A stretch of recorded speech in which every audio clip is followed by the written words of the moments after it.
அல்லேலூயா.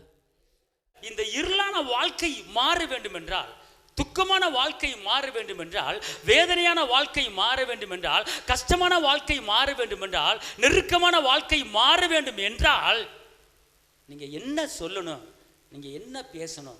உங்க வாழ்க்கை மலர வேண்டுமா? உங்க வாழ்க்கை எழும்ப வேண்டுமா? உங்க வாழ்க்கை பிரகாசிக்க வேண்டுமா? உங்க வாயில எக்காரணத்தை கொண்டும் அவிவிசுவாசமான வார்த்தைகளை நீங்க என்ன செஞ்சிடக்கூடாது, பேசக்கூடாது. மாறாக என்ன பேச வேண்டும்? உபாகமம் 2:7. சீக்கிரம் உபாகமம் 2:7.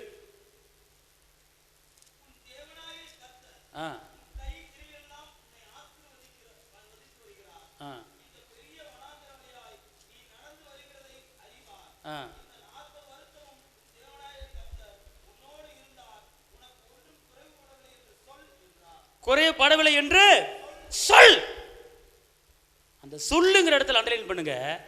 திருப்பி அந்த வசனத்தை சகோதரிமார்கள் சத்தம் ஒருத்தர் வாசிங்க பார்ப்போம். உன் தேவனாகிய கர்த்தர் உன் கையின் கிரியைகள் எல்லாம் உன்னை ஆசீர்வதித்து வருகிறார்.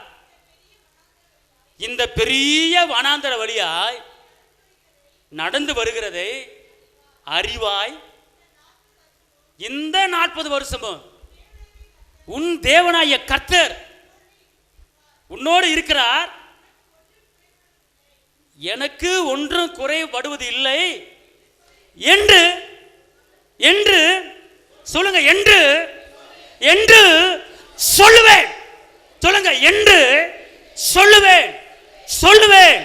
எல்லாம் சொல்லுங்க. 40 வருடம் இஸ்ரவேல் மக்களை நடத்தினவர் என்னையும் நடத்துவார் என்று சொல்லுவேன். சொல்லுங்க. வனாந்தரத்தில் காடைகளை வர வைத்து அற்புதம் செய்தவர் என்னுடைய வாழ்க்கையிலே அற்புதம் செய்வார். சொல்லுங்க. மன்னாவை வர வைத்து அற்புதம் செய்தவர் என்னுடைய வாழ்க்கையிலே அற்புதம் செய்வார். சொல்லு. சொல்லுங்க. அல்லேலூயா. அல்லேலூயா. ஏன் நடக்கல, ஏன் உயரல, ஏன் முன்னேற முடியல அப்படின்னு கேட்டா, நீங்க சொல்றது எதை சொல்றீங்க? மரணமும் நம்ம கையில் இருக்கு, வாழ்வும் நம்ம கையில் இருக்கிறது. மரணம் என்றால் அழிவு, ஜீவன் என்றால் ஆசீர்வாதம். இது ரெண்டுமே நமக்குள்ள ஒரு உறுப்புக்குள்ள தேவன் வச்சிருக்கிறார். உறுப்புக்குள்ள தேவன் வச்சிருக்கிறார். அதான் தாவீது சொல்றாரு, வாயின் வார்த்தையை காத்துக்கொள்வேன். நீங்க எதை காத்துக்கொள்றீங்களோ காத்துக்கொள்ளவில்லையோ, வாயின் வார்த்தைகளை காத்துக்கொள்ள வேண்டும். அந்த வார்த்தை நல்ல வார்த்தையாக வந்தால் மட்டும் பேச வேண்டுமே தவிர, வேற அவிவிசுவாசமான துர்ச்செய்தியான வார்த்தையை உங்க வாயிலிருந்து புறப்பட்டு வரக்கூடாது. அது வந்தா அது உங்களுக்கு விளையும். அதை தான் அறுப்பீங்க. நான் வாழ்வேன் பேசி பாருங்க, வாழ்வீங்க. நான் நல்லா படிப்பேன், நான் எழும்புவேன் பேசி பாருங்க, நல்லா படிப்பீங்க. நான் எந்த பாடத்திலையும் பெயிலே ஆக மாட்டேன், எல்லா பாடத்திலையும் இந்த வருஷம் நான் பாஸ் ஆவேன் அப்படின்னு படிக்கிற பிள்ளைங்க பேசி பாருங்க, நீங்க நல்லா படிப்பீங்க. பரீட்சை எழுத போகும்போதே இந்த வருஷம் டப்பாக இருக்குன்னு எல்லாரும் பேசிக்கிறாங்க, ரொம்ப டப்பாக இருக்குன்னு சொல்கிறாங்க. எப்படி எழுத போகிறேன்னு தெரியல, போய் தான் பார்ப்போம், சந்தேகமாக இருக்குது அப்படின்னு வாயில் பேசிக்கிட்டே போவாங்க. அங்கே டப்பாக தான் இருக்கும், டிப்பாக தான் இருக்கும். உனக்கு தெரியாது பூரா வந்துடும். முடிச்சுக்கிட்டு இருக்கணும். பேப்பரை, கொஸ்டின் பேப்பரை திருப்பணுமா, திங் ஒரு மணி நேரத்தில் முடிகிற பரீட்சை 1/2 மணி நேரத்தில் முடிச்சு எழுதிட்டேன். எப்படிவா? நான் படிச்சதெல்லாம் வந்திருக்கு, நான் படிச்சதெல்லாம் அப்படியே வந்திருக்கு. பரீட்சை எழுத போகும்போது, ஏசப்பா நான் என்னென்ன படிச்சிருக்கிறேனோ, என்னென்ன என் மண்டையில் இருக்கோ அது மட்டும்தான் கொஸ்டின் பேப்பரில் வரணும் ஆண்டவரே. அப்படியே நீங்கள் செய்ய போகிறதுக்கு ஸ்தோத்திரம். ஒருவன் ஞானத்திலே குறைவாக இருந்தால் என்கிட்ட கேளுன்னு சொல்லியிருக்கிறீங்க, நான் அப்படியே நான் செய்ய போகிறேன் அப்படின்னு சொல்லிட்டு அந்த கொஸ்டின் பேப்பரை கையில் எடுத்துக்கிட்டு, தகப்பனே நன்றியோடு துதிக்கிற ஸ்தோத்திரிக்கிறேன். இதில் இருக்கிற எல்லா கேள்விகளும் எனக்கு தெரியும்படியான ஒரு சூழ்நிலை உருவாக்கித்தாங்க. இயேசுவின் நாமத்தில் பிதாவே, ஆமென். ஓ ஒரு திருப்பி ஆரம்பத்து கடைசி திருப்பி எல்லாத்தையும் பார்க்கணும். ஆஹா, எனக்கு தெரிஞ்சது அவ்வளவு வந்திருக்கு, ஒன்று தான் இருக்குது, அதே ஏசப்பா காட்டிடுவார் அப்படின்னு சொல்லி சக்கு சக்கு சக்கு சக்குன்னு எழுதி முடிச்சுட்டு சோத்திரம் அப்படின்னு வந்துட்டீங்கன்னா சரி, நீங்கள் தான் 100க்கு 100. அல்லேலுயா, அல்லேலுயா, அல்லேலுயா சொல்லுங்க. போகும்போதே நல்லதாக பேசிட்டு போகணும். நான் நல்லா எழுதுவேன். சில பேர் சும்மா இருக்க மாட்டாங்க. பேப்பரில் பார்த்தேன்டா இந்த வாட்டி ரொம்ப டப்பாக இருக்குன்னு எல்லாரும் சொல்லிக்கிறாங்கடா, அந்த விதை போட்டான் பாரு ஒருத்தன், 10 பிள்ளைங்க படிக்கிறது பூரா கெட்டு போயிடும். டப்பா இருந்தான்னு இந்த உலகத்தில் இருப்பவன காட்டில் எனக்குள்ள இருக்கிற ஞானமும் ஐஸ்வர்யம் சம்பத்தை கொடுக்குற என் தேவன் என்னோடு இருக்கிறார். ஞானம் அறிவு பொக்கிஷ இயேசுக்குள்ள இருக்க அந்த இயேசு எனக்குள்ள இருக்கிறார். நான் எல்லா காரியத்தை நான் சாதிப்பேன். அப்படி பேசணும். அல்லேலூயா. நான் செய்வதெல்லாம் வாய்க்கும் தான் வேதம் சொல்லுகிறது. ஆமென் சொல்லுங்க. செய்வதெல்லாம் வாய்க்கும். நல்லா தெரிஞ்சுக்கொள்ளுங்க. இன்னைக்கு இஸ்ரேல் மக்கள் 40 வருஷம் வனாந்தரத்தில் நடந்தாங்க. வாக்குத்தத்தங்களை கொடுத்து தான் என்ன சரி நடத்துறாரு பார்த்துக்கொள்ளுங்க. நடத்தும் போது யாருமே இந்த கானானுக்குள்ள போக முடியல. அந்த எகிப்தை விட்டு புறப்பட்டவங்க எதுக்காண்டி வந்தாங்க, எதுக்காக அழைக்கப்பட்டாங்க அப்படின்னு தெரிஞ்சிருச்சு. கடைசியில் கானானுக்குள்ள போகும்போது எல்லாம் வழியிலேயே செத்துட்டாங்க, வழியில அழிஞ்சிட்டாங்க. அப்போ யாரு கானானுக்குள்ள போனா? யோசேப்பும் காலேப்பும் அந்த வனாந்தரத்தில் பிறந்து வளர்ந்தவர்கள், சின்ன பிள்ளைங்க வளர்ந்து பெரிய ஆனவங்க மட்டும்தான் அந்த கானானுக்குள்ள என்ன செஞ்சாங்க? பிரவேசித்தாங்க. ஏன் அப்படின்னு கேட்டால் அவர்கள் பேச்சின பேச்சு சரியில்லை. எடுத்துக்கொள்ளுங்க. என்னாகமத்தில் 14:1 என்னாகமம் 14:1. ஆ ஆ ஆ ஆ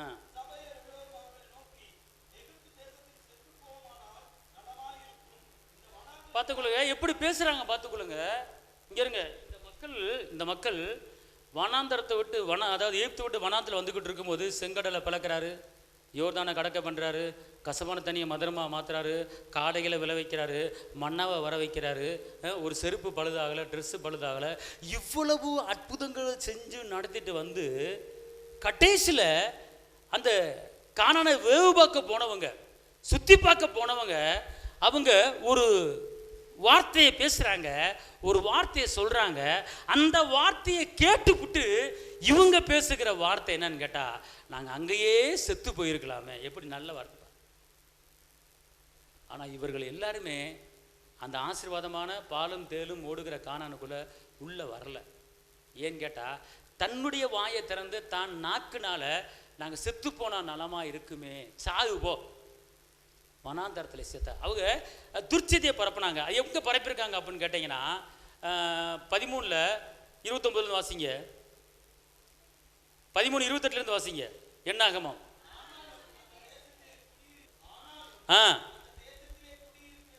பலவான்களாம்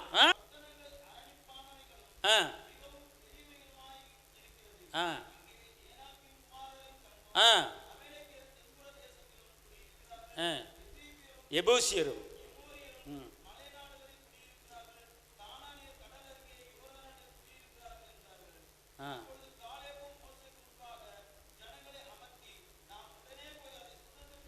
இப்ப பாருங்க இவங்க என்ன சொல்றாங்கன்னு கேட்டா, அவங்க பயங்கரமான ஆளு, அவங்களோட சண்டை போட முடியாது, அவங்க பெரிய ஆளு, நம்ம பக்கத்திலே போக முடியாதுன்னு சொல்லும்போது இந்த யோசேப்பும் காலேப்பும் என்ன சொல்றாங்க? நாம் போய் அவர்களை சுதந்தரிப்போம் அப்படின்னு சொல்லி 2 பேர் மட்டும்தான் சொல்றாங்க. ஆனா மத்த ஆளு என்ன சொல்றாங்க தெரியுமா? அவனோட கூட போய் வந்த மனிதரோ, நாம் போய் அந்த ஜனங்களோட எதிர்க்க நம்மாலே கூடாது, அவர்கள் நம்மை பார்க்கலாம். இங்கே தான் வாயை திறந்து நாக்க திறந்து தப்பு பண்ணுறாங்க.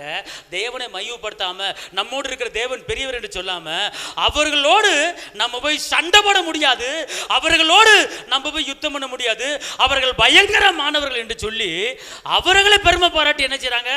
பேசுறாங்க. ஆனா தேவன் சொன்ன அந்த வாக்கு தத்தத்தை மறந்துட்டு அவர்கள் கண்ணால பார்க்குறாங்க. அப்புறம் போட்டிருக்கு, தாங்கள் போய் சுற்றி பார்த்து வந்த அந்த தேசம் தன் குடிகளை பட்சிக்கிற தேசம், நாங்கள் அதில் கண்ட ஜனங்கள் எல்லோரும் மிகவும் அங்கே ராட்சச பிறவியான யோனோக்கின் ராட்சத்தரையும் கண்டோம், நாங்கள் எங்கள் பார்வைக்கு வெட்டுக்குழியை போல இருந்தோம், அவர்கள் பார்வைக்கு அப்படி இருந்தோம் என்று சொல்லி இப்படி இஸ்ரவேலின் புத்திரருக்குள்ளே தாங்கள் சுற்றி பார்த்து வந்த தேசத்தை குறித்து என்ன செய்தியை பரப்புனாங்க? இந்த துர்ச்செய்தியை பரப்பினார்கள்.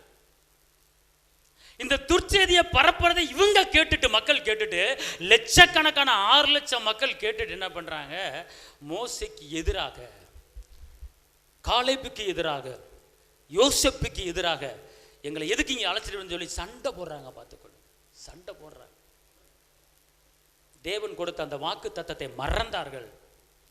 உலகத்தில் நடக்கிற அந்த பார்வையை பார்த்து அவர்கள் பெரியவர்கள், இவர்கள் பெரியவர்கள், மனிதர்களை பெருமை பாராட்டினார்கள். கர்த்தரை பெருமை பாராட்டல. நடந்தது என்ன தெரியுமா? இப்படி பேசின அத்தனை பேரும் வனாந்தரத்தில் மடிந்தார்கள்.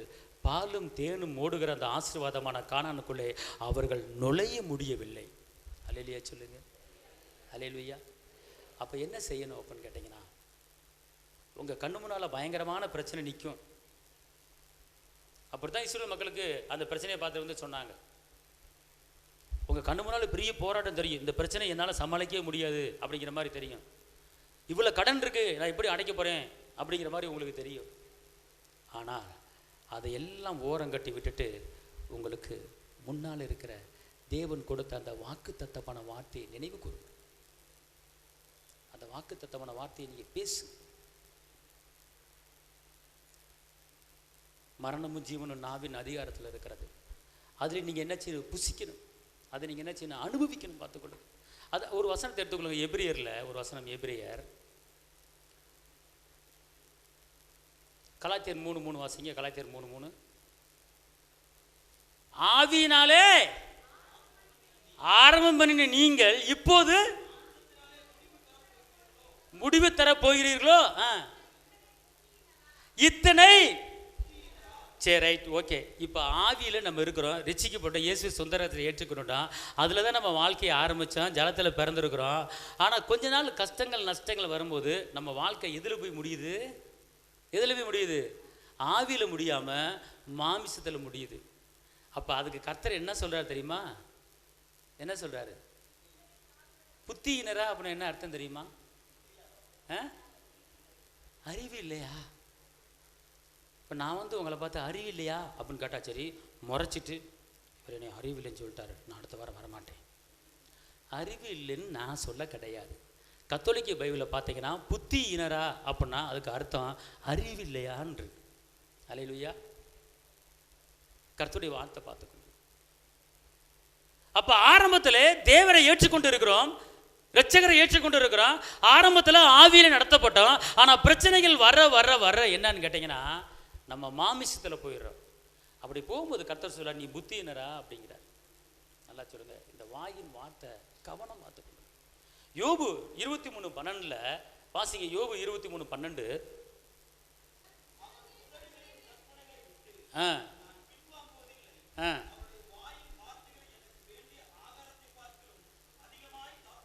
ஹல்லேலூயா. யோபு சொல்றாரு பார்த்துக்கொள்ளுங்க, சாப்பாட்டை பார்க்கலும், உணவை பார்க்கலும், பிரியாணியை பார்க்கலும், எனக்குள்ள இருக்கிற அந்த உன்னதமான உயர்வான அந்த வார்த்தையை நான் காத்துக்கொண்டு நான் வாயை திறந்து பேசுவேன். எவ்வளவு ஒரு அருமையான ஒரு வார்த்தை பார்த்துக்கொள்ளுங்க. திருப்பி சொல்லுங்க அந்த வசனத்தை. அவர் உதகரையிலும் கற்பனைகளை விட்டு நான் பின் வாங்க மாட்டேன். அதாவது நான் பேசினா நல்ல வார்த்தை தான் பேசுவேன், அற்புதமான வார்த்தை தான் பேசுவேன், அதிசயமான வார்த்தை தான் பேசுவேன் அப்படின்னு ஒரு தீர்மானம் பண்ணிட்டீங்கன்னா இதை மட்டும் தான் பேசணும். இதை விட்டு என்னால் முடியாது, என்னால் செய்ய முடியாது, நான் படிக்க முடியாது, நான் தேர மாட்டேன், நான் உருப்பட மாட்டேன், என் வாழ்க்கை போச்சு, நான் போய் சேர போறேன், இப்படிங்கிற வார்த்தையை பேசுனீங்கன்னா நீங்க பின் வாங்குறீங்க. அவர் சொல்லார் பாருங்க, பின் வாங்குவதிலே அவருடைய வாயின் வார்த்தைகளை எனக்கு வேண்டிய ஆகாரத்தை பார்க்கிலும், உணவை பார்க்கிலும், சாப்பாட்டை பார்க்கிலும் அதிகமாக தேவனுடைய வார்த்தையை என் உள்ளத்திலே, என் வாயிலே, என் நாக்கிலே நான் காத்துக்கொண்டு நான் வாழ்கிறேன். அதனால தான் யோபு இரட்டிப்பான ஆசீர்வாதங்களை அவர் பெற்றுக்கொண்டார். அல்லேலூயா. ஐயா, நீங்க எதை காத்துக்கொள்றீங்களோ காத்துக்கொள்ளவில்லையோ, உங்க வாயின் வார்த்தையில, உங்க நாக்குல தேவனுடைய வார்த்தையை நீங்கள் காத்துக்கொள்ளுங்கள். படிக்க வராது, நான் மக்கள் சொல்லாதீங்க, நான் படிப்பேன், நான் எழும்புவேன், அப்படி பேசி பாருங்க. சகல பரிபூரணம் அவருக்குள் அடங்கியிருக்கிறது, அறிவு ஞானம் பொக்கிஷம் அவருக்குள்ள இருக்க, அவர் எனக்குள்ள இருக்கிறார், நான் எழும்புவேன் அப்படின்னு பேசி பாருங்க. படிக்கிற பிள்ளைய நல்லா கவனிச்சு கொள்ளுங்க. நான் தேர மாட்டேன், நான் ஃபெயில் ஆயிடுவேன், எனக்கு ஒரு மாதிரியா இருக்கு, என்ன அப்படி இப்படி இந்த மாதிரி வார்த்தைகளை மறந்துடுங்க. இந்த வருஷம் பாரு, நான் எலும்பி காட்டுறேன் பாரு, எல்லாத்துலையும் சென்டம் வாங்கி காட்டுறேன் பாரு, எல்லாரும் காட்டில மேன்மையாக பாரு, இது நடக்குதா இல்லையான்னு பாரு. போன வருஷம் 3 பாடத்தில் ஃபெயில் ஆகிட்டா, இந்த வருஷம் பாஸ் ஆயிடுவியோ. அப்புறம் ஒரு பிள்ளை கேட்கு, உன் கண்ணு முன்னால பாரு, என்னோட இருக்கிறவர் பெரியவர், அவர் என்ன பெரியாள் ஆக்கி காட்டுவார் பாரு, நடக்குதா இல்லையா பாரு அப்படின்னு பேசணும். பேசும்போது வெக்கப்பட்ட இடத்துல கர்த்தர் உங்களை தலை நிமிர பண்ணுவார். ஆமென், அல்லேலூயா. நீ கொளுத்த கண்டைகளை போல வளருவாய் என்ற ஒரு வாக்கு பண்ணியிருக்கிறாரு. நீ வளரணும் ஐயா, வளரணும் ஐயா. அன்புல, சமானத்துல, இரக்கத்துல, தயவுல, படிப்புல, ஞானத்துல, உயர்வுல, குடும்ப வாழ்க்கையில, எல்லா காரியத்திலுமே, தொழில, எல்லா காரியத்திலுமே உனக்கு வளர்ச்சி இருக்கணும். அந்த வளர்ச்சி எங்க இருக்கு அப்படின்னு கேட்டா, நாவல வளர்ச்சியை கர்த்தர் உனக்கு வச்சிட்டாரு, நாக்கில வளர்ச்சி உனக்கு வச்சிட்டாரு, மரணத்தை நாக்கில வச்சிட்டாரு, வாழ்வ நாக்கில் வச்சுட்டாரு. அதான் மரணமும் ஜீவனும் நாவின் அதிகாரத்தில் இருக்கு. ஆசீர்வாதம் எங்க இருக்குன்னா, உனக்குள்ளே அடங்கி இருக்கிறது ஆசீர்வாதம். ஞானம் உனக்குள்ளே அடங்கி இருக்கிறது, உயர்வு மேன்மை உனக்குள்ளே அடங்கி இருக்கிறது, சுகம் உனக்குள்ளே அடங்கி இருக்கிறது. அல்லேலூயா. மலை மேல இருக்கிற பட்டணம் போல நான் எல்லாம் சொல்லுங்க, மலை மேல இருக்கிற பட்டணம் போல நான் உயர்வை. எங்க படிக்கிற பிள்ளைங்க மட்டும் கை தூக்கு, படிக்கிற பிள்ளைங்க மட்டும். இப்போ நான் சொல்றது மட்டும் நீங்க சொல்றீங்க, நான் சாதாரண ஆள் அல்ல, நான் எழும்புவேன், நான் பிரகாசிப்பேன்.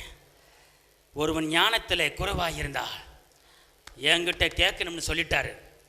எங்கள் அப்பா ஏசப்பாட்ட ஞானத்தை கேட்டுட்டேன், அவர் ஞானம் எனக்குள்ள இருக்கிறது.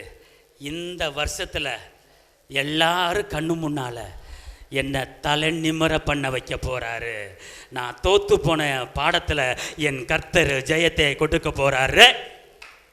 அல்லேலூயா, அல்லேலூயா. அதாவது இதுதான் எனக்கு வரமாட்டேங்குது, இதில் கண்டிப்பாக போயிடுவேன். போன வருஷம் போனேன், இந்த வருஷம் போக மாட்டேன். போன வருஷம் வெயிலானே, இந்த வருஷம் வெயிலாக மாட்டேன். காரணம், சத்தியத்தை அறிஞ்சிட்டேன். சத்திய வார்த்தை எனக்கு என்ன செய்கிறது? விடுதலை கொடுக்கிறது. அல்லேலூயா. வார்த்தை நாக்கில் பேசணும், நல்லதை பேசணும்.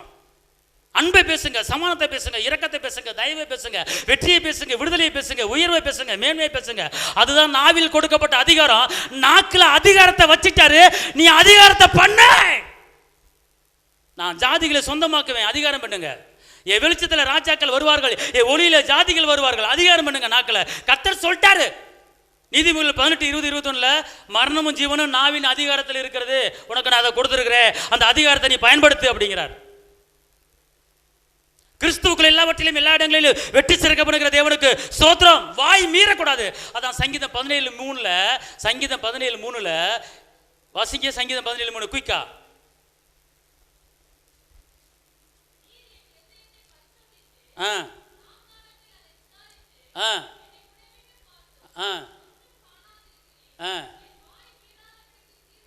என் வாய் மீறாதபடிக்கு என்ன பண்ணாரு? உடன்படிக்கை பண்ணார், தீர்மானம் பண்ணார். என் வாய் மீறாது. எல்லாம் சொல்லுங்க, என் வாய், என் நாக்கு மீறவே மீறாது. நீ நல்லாவே இருக்க மாட்ட, நீ இப்படி போயிடுவ, நீ தோத்து போயிடுவ அப்படின்னு வாய் என்ன செய்யக்கூடாது? கர்த்தர் சொல்றார், உன் சத்துருக்களை சிநேகி, உன் எதிராளிக்கு நன்மை செய். அதைத்தான் பேசணும். எங்க உங்களை அப்படி சொல்றாங்க அப்படி மூட்டி விடுவாங்க, சொல்லிட்டு போறாங்க. கர்த்தர் நல்லவர், நல்லா இருக்கட்டும், முடிஞ்சு போச்சு. அந்த இடத்துல வாய் என்ன செஞ்சிடக்கூடாது? மீறக்கூடாது. வாய் என்ன செய்யக்கூடாது? மீறக்கூடாது. அதாவது கற்பனை கட்டளை கரெக்டாக சரியாக என்ன செய்யணும்? ஃபாலோ பண்ணணும். பார்த்துக்கணும். நான் வாழ்வேன்னு பேசுங்க, நான் உயர்வேன்னு பேசுங்க, நான் ஜெயிப்பேன்னு பேசுங்க, நான் வெற்றியை பார்ப்பேன்னு பேசுங்க. ஏன்னா நம்ம வாய் இங்கே இருங்களேன், ஒரு ஊற்றுக்கல்லேருந்து உப்பு தண்ணி வராது, நல்ல தண்ணி வராது, வந்தால் நல்ல தண்ணி மாதிரி தான் வரும். நல்ல தண்ணி, நல்ல வார்த்தை மட்டும்தான் உங்கள் வாயில் என்ன செய்யணும்? புறப்பட்டு வரணும். ஆமென் சொல்லுங்க. அல்லேலூயா. சத்தமாக சொல்லுங்க. உங்கள் வீட்டில் பிள்ளைங்க இருக்கான பிள்ளைகளை நல்ல விதமாக பேசுங்க. நான் ஒரு தருதலையே பெற்று வச்சிருக்கிறேன். 10 மாதம் சம்பந்து ஆஸ்பத்திரி ஃபீஸை கட்டி ஆப்ரேஷனுக்கு 35,000 கட்டிட்டு பிள்ளையை வளர்த்து அவங்க சொல்கிற வார்த்தை, நான் தருதலையே பெற்று வச்சிருக்கிறேன். அடப்பாவிகளா, பிள்ளைக்கு எப்படி விதையை போடுது அம்மா? தருதலை. அப்புறம் இன்னொரு விதையை போடுவாங்க, அப்பனை மாதிரியே எனக்கு வாச்சிருக்கு. அப்பன் தம் அடிக்கிற ஆளாக இருப்பான், அப்பன் தண்ணி அடிக்கிற ஆளாக இருப்பான், உன்னை அம்மா விதைக்கும். அப்பனை போலவே எனக்கு வந்து ஒருத்தன் வாச்சிருக்கிறான். இப்போ நான் என்ன செய்வேன், அப்பே அப்படியே பார்ப்பான். அப்பா விடுறாரு, அப்பா கொரட்டை கொடுத்துக்கும்போது ஒன்று எடுத்து அப்படியே அவனு என்ன செய்வான், என் அம்மா சொல்லிடுச்சுல அப்பனை போலவே வருவான். அல்லேலூயா. தேவ சிந்தையோட பிள்ளைங்க என்ன செய்யணும், வளரணும். ஒரு வசனத்தை வாசிங்க பார்த்துக்கொள்ளுங்க. இயேசு வந்து நம்முடைய வாழ்க்கையை உயரணும்னா சங்கீதம் 51:15, சங்கீதம் 51:15, என் உதடுகளை திறந்துடலாம். இங்க இருங்க, உதட திறந்தா வாய் என்ன செய்யணும், யார் புகழ அறிவிக்கணும், வானத்தையும் பூமியும் உண்டாக்குன சர்வ வல்லவர் புகழை என்ன செய்யணும், அறிவிக்கணும். நல்லா புரிஞ்சுக்கலாம். வாயினால சங்கீதம் 62:4, சீக்கிரம் சங்கீதம் 62:4.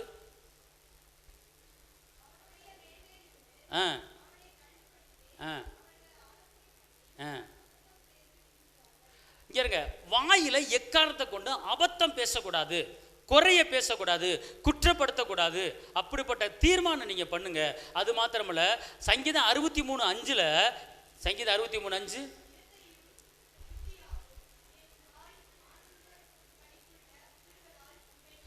என் வாய், எல்லாம் சொல்லுங்க, என் வாய், என் உதடு, என் நாக்கு ஆனந்த களிப்போட தேவனை மகிமைப்படுத்தும். ஆமென் சொல்லுங்க.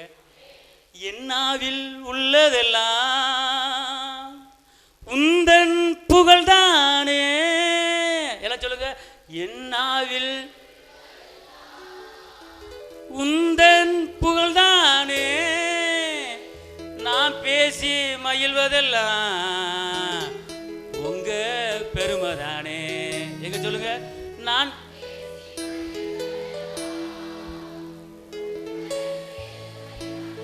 ஒரு சில பேர் சீக்கிரம் முடியப்பா வீட்டில் போய் சோறாக்கணும் சொல்லாத ஆள் பூரா இதை நினச்சிக்கிட்டு இருக்கீங்கன்னு நான் சொல்கிறேன். வாயை திறக்காத ஆள் பூரா இதை நினச்சிக்கிட்டு இருக்கீங்கன்னு நான் சொல்கிறேன். இது ஆவியானவர் சொல்கிறாரு. அல்லேலூயா. சீக்கிரம் முடியப்பா நான் போய் சோறாக்கணும், என்னாவில் உள்ளதெல்லாம்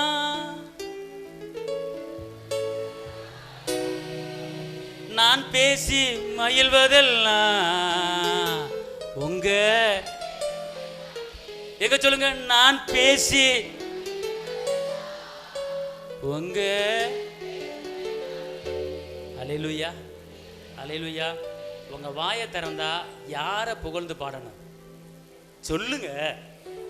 உங்க வாயை திறந்தீங்கன்னா கர்த்தரை மகிமைப்படுத்தி நீங்க என்ன செய்யணும், பாட வேண்டும். அல்லேலூயா. எல்லாம் அப்படியே எந்திரிச்சுப்போம். ஸ்தோத்திரம் ஆண்டவரே, கர்த்தாவே உமக்கு ஸ்தோத்திரம், பிதாவே உமக்கு ஸ்தோத்திரம், ஆவியானவரே உமக்கு ஸ்தோத்திரம், நல்லவரே உமக்கு ஸ்தோத்திரம். ஓ, என்னாவில் உள்ளதெல்லாம் உந்தன் புகழ்தானே. கைத்தட்டி, என்னாவில் உள்ளதெல்லாம் உந்தன் புகழ்தானே, நான் பேசி மகிழ்வதெல்லாம் உந்தன் பெருமைதானே, நான் பேசி மகிழ்வதெல்லாம் உந்தன் பெருமைதானே.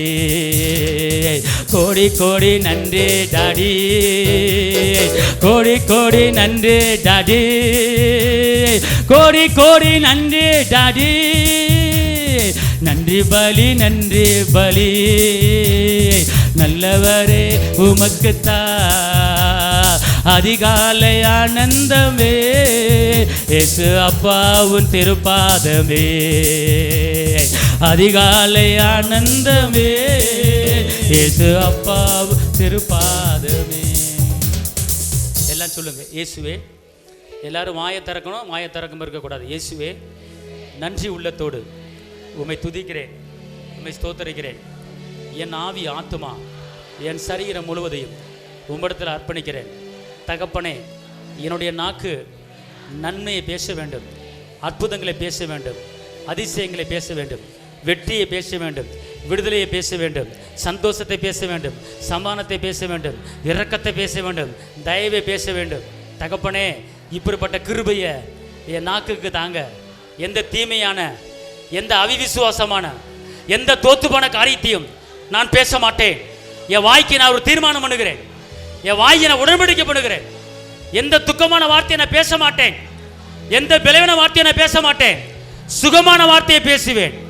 அதிசயமான வார்த்தையை பேசுவேன். ஞானத்தின் வார்த்தையை பேசுவேன். தகப்பனே, நானும் என் வீட்டாருமோ கர்த்தரையை சேவிப்போம். தகப்பனே, இந்த ஆலயத்தை உடைய கரத்தில் கொடுக்கிறேன். கிழக்குக்கும் மேற்குக்கும் வடக்குக்கும் தெற்குக்கும் நாலா பக்கமும் அநேக ஆத்துமாக்கள் கடந்து வந்து உடைய நாமத்தை மையப்படுத்தி ஆண்டவர் இந்த ஆலயம் முழுவதும் நிரம்பும்படியான சூழ்நிலை உருவாக்கித்தாங்க. தகப்பனே, நான் எந்த இடத்துக்கு போனாலும் உம்முடைய சமூகம் முன்னாலே செல்வதாக. உம்முடைய இரத்தத்தின் வல்லமை, உம்முடைய பாதுகாப்பின் வல்லமை, உம்முடைய கிருபையின் வல்லமை என்னை ஆளுகை செய்வதாக. எனக்கு விரோதமாய் உருவாக்கப்படுகிற எந்த ஆயுதம் இருந்தாலும் இயேசுவின் நாமத்தில் வாய்க்காமலே போவதாக. ஒரு வழியாக வருகிற எல்லா போராட்டங்களும் இயேசுவின் நாமத்தில் 7 வழியாக ஓடி போவதாக. என் தகப்பன் இயேசு என்னை கொண்டு பெரிய காரியங்களை செய்வார். என் வெளிச்சத்திலே ராஜாக்களும் என் வெளிச்சத்திலே ஜாதிகளும் கடந்து வருவார்கள். என் தேவன் தம்முடைய மகிமையின் ஆயுசத்தின்படி என் குறைகள் எல்லாவற்றையும் கிறிஸ்து இயேசுவுக்குள் நிறைவாக்கிவிட்டார். பழையவைகள் ஒளிந்து போயின, எல்லாம் புதிதாயன. என் வாழ்க்கையில புதிய காரியத்தை பார்ப்பேன், புதிய காரியத்தை பார்ப்பேன். என்னை இதுவரை நடத்தின என் தகப்பன் இன்னமும் நடத்துவார். என் தேவைகளை சந்திப்பார். நான் சொன்னபடியே, நான் பேசினபடியே நான் சுகவானாக, நான் பலவானாக, காண்டாம் மிருகத்துக்கு உண்டான ஒத்த வல்லமை எனக்குள்ளே உண்டாகி இருக்கிறது. நான் தோத்து போனவன் அல்ல, நான் ஜெயிக்க பிறந்தவன், நான் ஆள பிறந்தவன். நான் உலகத்தை ஜெயிப்பேன். என் விசுவாசமே உலகத்தை ஜெயிக்கும். ஜெயம் என்னோடு, தோல்வி சாத்தானுடையது. ஜெயம் என்னுடையது, தோல்வி சாத்தானுடையது. நான் ஜெயத்தை பார்ப்பேன். என் வாழ்க்கையில ஜெயம் மட்டும் வெற்றி மட்டும் உண்டாகும். இயேசுவின் நாமத்தில் பிதாவே, ஆமென். தகப்பனே இயேசுவே, பரிசுத்த ஆவியானவரே, பரமபிதாவே, பரலோக ராஜாவே, விண்ணுக்கு மண்ணுக்கு அதிபதியே, சாரோனின் ரோஜாவே, பள்ளத்தாக்கின் லீலியே, சேரக்கூடாத ஒளியிலே வாசம் பண்ணுகிறவரே, எங்களுக்காக அடிக்கப்பட்டு நொறுக்கப்பட்ட இரத்தத்தை சிந்தினவரே, 3 முறை கீழே விழுந்தவரே, உங்களுடைய இரத்தத்தால் எங்களுக்கு பாவ மன்னிப்பு உண்டாயிருக்கிறது. உங்களுடைய இரத்தத்தால் மீட்பு உண்டாயிருக்கிறது. உங்களுடைய இரத்தத்தால் விடுதலை உண்டாயிருக்கிறது. உங்களுடைய இரத்தத்தால் சமாதானம் உண்டாயிருக்கிறது. உங்களுடைய இரத்தத்தால் ஐஸ்வர்யம் உண்டாயிருக்கிறது.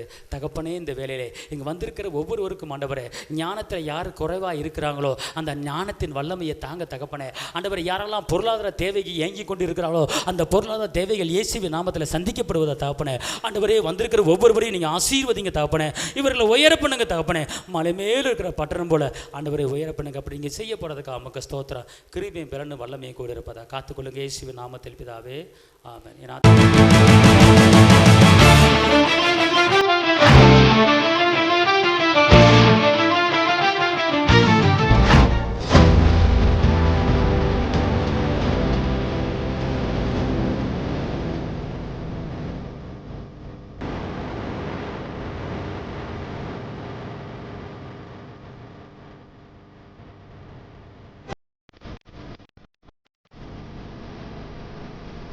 உங்கள் வாழ்க்கையில் போராட்டமா, கண்ணீரா, வேதனையா?